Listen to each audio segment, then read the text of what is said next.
अस्सलाम वालेकुम भाई, की हाल चाल है? ठीक ठाक? वालेकुम सलाम जी, ਵਧੀਆ ਏਵਨ ਸਰ ਨਾਮ ਕੀ ਹੈ ਤੁਹਾਡਾ? ਜੀ। ਮੇਰਾ ਨਾਮ ਉਸਾਮਾ ਉਸਾਮਾ ਭਾਈ, ਤੁਸੀਂ ਐਰਿਡ ਯੂਨੀਵਰਸਿਟੀ ਤੋਂ ਕੀ ਕਰ ਰਹੇ ਹੋ? ਜੀ। ਮੈਂ ਇੱਥੇ BS HND ਕਰ ਰਿਹਾ, ਨਿਊਟ੍ਰੀਸ਼ਨ ਦੇ ਹਵਾਲੇ ਨਾਲ ਇੱਕ ਫੀਲਡ ਹੈ ਜਿਹਦੇ 'ਚ ਮੈਂ ਦਾਖਲਾ ਲਿਆ। ਅੱਛਾ ਮੈਨੂੰ ਇਹ ਦੱਸੋ ਕਿ ਤੁਹਾਡਾ ਇੱਥੇ ਜਿਹੜਾ ਸਿਲਵਰ ਜੂਬਲੀ ਜਿਹੜਾ ਵੀ ਪ੍ਰੋਗਰਾਮ ਚੱਲ ਰਿਹਾ 25 ਸਾਲ ਹੋ ਗਏ ਨੇ, ਠੀਕ ਹੈ, ਯੂਨੀਵਰਸਿਟੀ ਨੂੰ, ਤੇ ਇਹਦੇ ਵਿੱਚ ਅੱਜ ਅਸੀਂ ਆਏ ਹਾਂ ਤੇ ਇੱਥੇ ਡਿਫਰੈਂਟ ਅਸੀਂ ਪੰਜਾਬੀ ਦੇ ਵਿੱਚ ਕੁਝ ਚੀਜ਼ਾਂ ਦੇਖੀਆਂ ਨੇ, ਕੁਝ ਬੋਰਡ ਲੱਗੇ ਹੋਏ ਨੇ, ਤੇ ਤੁਸੀਂ ਖੁਦ ਇੱਕ ਪੰਜਾਬੀ ਫੈਮਿਲੀ ਤੋਂ ਬਿਲੋਂਗ ਕਰਦੇ ਹੋ। ਅੱਛਾ, ਪਹਿਲਾਂ ਤਾਂ ਇਹ ਦੱਸੋ ਕਿ ਆਪਣੇ ਜਿਹੜੇ ਪੰਜਾਬੀ ਇੱਥੇ ਭਰਾ ਜਾਂ ਇੱਥੇ ਜਿਹੜੇ ਦੂਸਰੇ ਫਰੈਂਡਸ ਹੁੰਦੇ ਨੇ ਉਹਨਾਂ ਨਾਲ ਪੰਜਾਬੀ 'ਚ ਗੱਲ ਕਰਦੇ ਹੋ? ਹਾਂਜੀ, ਰੂਮਮੇਟ ਜਿੰਨੇ ਨੇ ਸਾਰੇ ਨਾਲ ਪੰਜਾਬੀ ਨਾਲ ਗੱਲ ਕਰੀਦੀ ਹੈ। ਇੱਥੇ ਵੀ ਜਿੰਨੇ ਆ ਉਹਨਾਂ ਨਾਲ ਪੰਜਾਬੀ ਨਾਲ ਹੀ ਗੱਲ ਕਰੀਦੀ ਹੈ। ਬੁਨਿਆਦੀ ਤੌਰ ਤੇ ਕਿੱਥੋਂ ਬਿਲੋਂਗ ਕਰਦੇ ਹੋ? ਬੁਨਿਆਦੀ ਤੌਰ ਤੇ ਬੇਸਿਕਲੀ ਜਿਹੜੇ ਅਸੀਂ ਆ ਉਹ ਜਲੰਧਰ ਪੰਜਾਬ ਇੰਡੀਆ ਤੋਂ ਆ। ਵੈਸੇ ਹੁਣ ਰਿਹਾਇਸ਼ ਜਿਹੜੀ ਆ ਉਹ ਲਈਆ ਸਿਟੀ ਹੈਗਾ ਸਾਊਥ ਪੰਜਾਬ ਦੇ ਵਿੱਚ, ਜਨੂਬੀ ਪੰਜਾਬ। ਅੱਛਾ ਸਹੀ। ਤੇ ਉੱਥੇ ਵੀ ਤੁਸੀਂ ਪੰਜਾਬੀ 'ਚ, ਸਾਊਥ ਪੰਜਾਬ ਵਿੱਚ ਵੀ ਪੰਜਾਬੀ 'ਚ ਗੱਲ ਕਰਦੇ ਹੋ? ਆਪਣੀ ਫੈਮਿਲੀ ਦੇ ਘਰ ਵਿੱਚ ਪੰਜਾਬੀ ਚੱਲਦੀ ਹੈ? ਜੀ, ਜਿੰਨੀਆਂ ਕੌਮਾਂ ਹੈਗੀਆਂ ਸਾਰੀਆਂ ਉੱਥੇ, ਬਾਜਵੇ ਵੀ ਨੇ, ਚੀਮੇ ਵੀ ਨੇ, ਉਹ ਜਿੰਨੇ ਦੋਸਤ ਯਾਰ ਹੈਗੇ ਉਹਨਾਂ ਨਾਲ ਪੰਜਾਬੀ 'ਚ ਗੱਲ ਹੁੰਦੀ ਹੈ। ਲੇਕਿਨ ਅੱਜ ਕੱਲ੍ਹ ਕੀ ਤੁਹਾਨੂੰ ਲੱਗਦਾ ਹੈ, ਜਿਸ ਤਰ੍ਹਾਂ, ਕਿਉਂਕਿ ਤੁਸੀਂ ਦੇਖੋ ਇੱਕ ਖੁਦ ਆਲਾ ਤਾਲੀਮ ਯਾਫਤਾ ਤੁਸੀਂ ਹੋ, ਮੈਂ ਕੁਝ ਦਿਨ ਪਹਿਲੇ ਇੱਕ ਜੇਲਮ ਦੇ ਵਿੱਚ ਪ੍ਰੋਗਰਾਮ ਵਿੱਚ ਇਨਵਾਈਟਡ ਸਾਂ, ਠੀਕ ਹੈ, ਉੱਥੇ ਜਿਹੜੇ ਸਟੂਡੈਂਟ ਜਿਹੜੀ ਪੰਜਾਬੀ ਕੌਂਸਲ ਸੀ ਉਹਨਾਂ ਨੇ ਜਿੰਨਾ ਪ੍ਰੋਗਰਾਮ ਸੀ ਮੋਸਟਲੀ ਉਹਨਾਂ ਨੇ ਉਰਦੂ ਦੇ ਵਿੱਚ ਹੀ ਸਟਾਰਟ ਕੀਤਾ। ਜਨਾਬ ਅਭੀ ਹਮ ਫਲਾਨਾ ਕਰਤੇ हैं, ਜਿਹੜੇ ਸ਼ੇਰੋ ਸ਼ਾਇਰੀ ਕੋਟ ਕਰਦੇ ਨੇ ਉਹ ਵੀ ਉਰਦੂ ਦੇ ਵਿੱਚ ਕੀਤੇ। ਹਾਲਾਂਕਿ ਦੇਖੋ ਸਾਡੇ ਕੋਲ ਕਿਤਨਾ ਰਿਚ ਕਲਚਰ ਹੈ, ਕਿਤਨਾ ਰਿਚ ਲਿਟਰੇਚਰ ਹੈ ਸਾਡੇ ਕੋਲ, ਲੇਕਿਨ ਸਾਡੇ ਸਟੂਡੈਂਟਸ ਕਿਉਂ ਨਹੀਂ ਇਸ ਚੀਜ਼ ਨੂੰ ਫੋਲੋ ਕਰਦੇ? ਦੇਖੋ ਜੀ, ਗੱਲ ਇਹ ਹੈ ਕਿ ਥੋੜੀ ਨਾ ਸ਼ਰਮ ਮਹਿਸੂਸ ਕੀਤੀ ਜਾਂਦੀ ਹੈ ਸਾਡੇ ਇੱਥੇ ਨਾ, ਜਿਹੜੇ ਨੌਜਵਾਨ ਜਿੰਨੀ ਵੀ ਪੌਦ ਕਹਿ ਲਓ ਜਾਂ ਕੌਮ ਕਹਿ ਲਓ, ਉਹਨਾਂ 'ਚ ਇੱਕ ਬਹੁਤ ਸ਼ਰਮ ਹੈ ਜੀ ਕਿ ਅਸੀਂ ਪੰਜਾਬੀ ਬੋਲਾਂਗੇ ਤਾਂ ਪਤਾ ਨਹੀਂ ਸਾਨੂੰ ਕੀ ਹੋ ਜਾਏਗਾ। ਹਾਲਾਂਕਿ ਮੈਂ ਖੁਦ ਬਹੁਤ ਵੱਡਾ ਜੈਲ ਹਾਂ ਪੰਜਾਬ ਦਾ, ਮੈਂ ਕਹਿੰਦਾ ਪੰਜਾਬੀ ਲੈਂਗੁਏਜ ਨੂੰ ਰਿਪਰੈਜ਼ੈਂਟ ਕਰਨਾ ਚਾਹੀਦਾ, ਹਰ ਇੱਕ ਮਕਾਮ 'ਤੇ ਕਰਨਾ ਚਾਹੀਦਾ।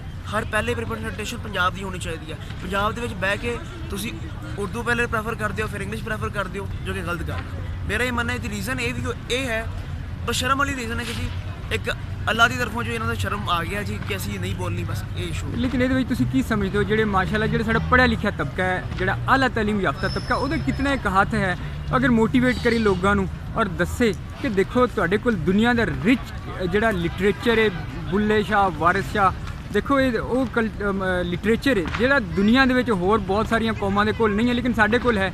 ਲੇਕਿਨ ਇਸ ਦੇ ਬਾਵਜੂਦ ਅਸੀਂ ਸਮਝਦੇ ਕਿ ਸ਼ਾਇਦ ਅਨਪੜ੍ਹਾਂ ਦੀ ਬੋਲੀ ਹੈ। ਦੇਖੋ ਜੀ, ਪੰਜਾਬ ਦੀ ਜਦੋਂ ਵੰਡ ਹੋਈ ਹੈ ਨਾ, ਉਸ ਤੋਂ ਪਹਿਲਾਂ ਦੀ ਅਗਰ ਬੰਦਾ ਗੱਲ ਕਰੇ, ਜਿੰਨਾ ਪੰਜਾਬ ਅਗਰ ਦੇਖੋ ਅੱਜ ਵੀ ਤੁਸੀਂ 70% ਪੰਜਾਬ ਦੇ ਜਿੰਨੇ ਸ਼ਾਇਰ ਸਨ ਔਰ ਤਮਾਮ ਜਿਹੜੇ ਲੋਕ ਵਿਰਸੇ ਨੂੰ ਲੈ ਕੇ ਚੱਲੇ, ਉਹ ਤਮਾਮ ਲੋਕ ਪਾਕਿਸਤਾਨੀ ਪੰਜਾਬ 'ਚ ਆ, ਅਤੇ ਸਿਰਫ 30% ਜਿਹੜਾ ਹਿੱਸਾ ਉਹ ਇੰਡੀਅਨ ਪੰਜਾਬ ਦੇ ਵਿੱਚ ਆ।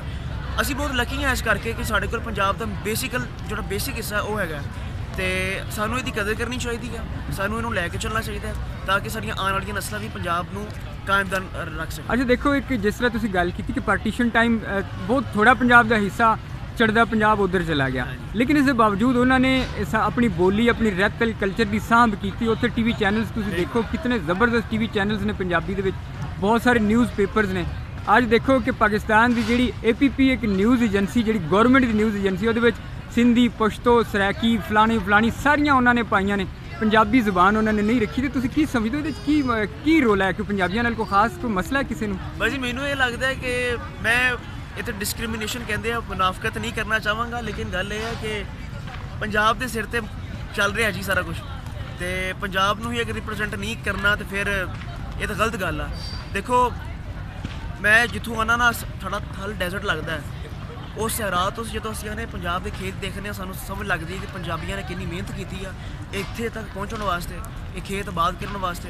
ਅਤੇ ਜਿਹੜੇ ਲੁੱਟੇ ਪੁੱਟੇ ਪੰਜਾਬੀ ਪਾਰਟੀਸ਼ਨ ਤੋਂ ਉੱਧਰੋਂ ਆਏ ਸੀ ਵੰਡ ਦੇ ਟਾਈਮ, ਉਹ ਵੀ ਅੱਜ ਇੰਨੇ ਖੁਸ਼ਹਾਲ ਬੈਠੇ ਆ। ਇਹ ਜੋ ਕੁਛ ਸਿਖਾਇਆ ਇਹ ਪੰਜਾਬੀਆਂ ਦਾ ਬੜਾ ਇਹਦੇ 'ਚ ਹੱਥ ਆ, ਅਤੇ ਪੰਜਾਬੀ ਕੌਮ ਦੀ ਅਗਰ ਰਿਪਰੈਜ਼ੈਂਟੇਸ਼ਨ ਨਹੀਂ ਕਰਨੀ ਕਲਚਰ ਦੇ ਵਿੱਚ, ਅਤੇ ਫਿਰ ਕਿਸੇ ਦੀ ਰਿਪਰੈਜ਼ੈਂਟੇਸ਼ਨ ਕਰਨ ਦੀ ਕੋਈ ਜ਼ਰੂਰਤ ਨਹੀਂ ਹੈਗੀ। ਅੱਛਾ, ਇੱਕ ਚੀਜ਼ ਮੈਂ ਲਾਸਟ ਤੁਹਾਡੇ ਕੋਲ ਇਹ ਪੁੱਛਾਂਗਾ ਕਿ ਸਾਡੀਆਂ ਜਿਹੜੀ ਪੰਜਾਬੀ ਸਟੂਡੈਂਟਸ ਕੌਂਸਲਾਂ ਹੁੰਦੀਆਂ ਨੇ, ਉਹ ਮੋਸਟਲੀ ਪੱਗ ਪਾ ਲਈ, ਖੁੱਸਾ ਪਾ ਲਿਆ, ਭੰਗੜਾ ਪਾ ਲਿਆ, ਮਿਊਜ਼ੀਕਲ ਇਵੈਂਟ ਕਰਵਾ ਲਿਆ ਪੰਜਾਬੀ ਦੇ ਵਿੱਚ। ਕਿਆ ਇਹੀ ਪੰਜਾਬੀਅਤ ਹੈ ਜਾਂ ਇਸ ਤੋਂ ਅੱਗੇ ਹੋਰ ਵੀ ਸਟੈਪ ਹੈ ਜਿਹਦੇ ਵਿੱਚ ਤੁਸੀਂ ਆਪਣੀ ਰਹਿਤਲ ਨਾਲ ਆਪਣੇ ਲੋਕਾਂ ਨੂੰ ਜੋੜਦੇ ਹੋ, ਆਪਣੀ ਹਿਸਟਰੀ ਦੱਸਦੇ ਹੋ ਲੋਕਾਂ ਨੂੰ, ਉਹਦੇ ਨਾਲ ਜੋੜਦੇ ਹੋ?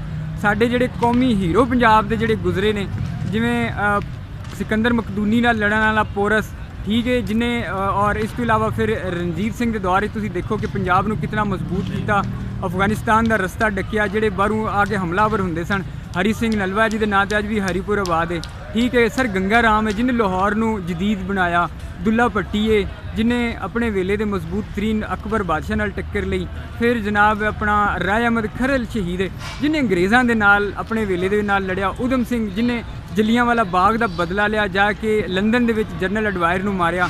ਇਸ ਤੋਂ ਇਲਾਵਾ ਹੋਰ ਕਈ ਇਸ ਭਗਤ ਸਿੰਘ ਤੁਸੀਂ ਦੇਖ ਲਓ, ਕਈ ਨਾਮ ਨੇ ਜਿਹੜੇ ਸਾਨੂੰ ਯਾਦ ਵੀ ਨਹੀਂ, ਲੇਕਿਨ ਇਹ ਸਾਨੂੰ ਕੌਣ ਦੱਸੇਗਾ, ਇਹ ਕਿਹਦੇ ਉੱਤੇ ਜ਼ਿੰਮੇਵਾਰੀ ਹੁੰਦੀ ਹੈ?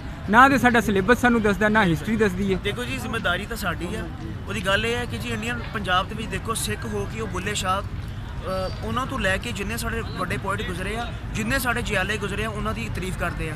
ਲੇਕਿਨ ਆਪਣੇ ਇੱਥੇ ਸਾਡੇ ਇਸ ਪੰਜਾਬ ਦੇ ਵਿੱਚ ਕਿਸੇ ਨੂੰ ਇਹਨਾਂ ਗੱਲਾਂ ਦਾ ਪਤਾ ਹੀ ਨਹੀਂ ਹੈਗਾ ਜੀ। ਉੱਥੋਂ ਭਗਤ ਸਿੰਘ ਦੀਆਂ ਨਾਰਾਂ ਲੱਗਦੀਆਂ, ਬੁੱਲੇ ਸ਼ਾਹ ਦੇ ਨਾਰੇ ਉੱਧਰੋਂ ਲੱਗਦੇ ਆ, ਫਰੀਦ ਗੰਜ ਸ਼ਕਰ ਜਿੰਨੇ ਵੀ ਹੈਗੇ ਸਾਡੇ ਵੱਡੇ ਔਲੀਆ ਸਾਰਿਆਂ ਦੇ ਨਾਰੇ ਉੱਧਰੋਂ ਲੱਗਦੇ ਆ। ਸਾਡੇ ਇੱਥੇ ਪੰਜਾਬੀ ਹੋ ਕੇ ਖੁਦ ਅਸੀਂ ਉਹਨਾਂ ਦੇ ਨਾਰੇ ਨਹੀਂ ਲਾਉਂਦੇ।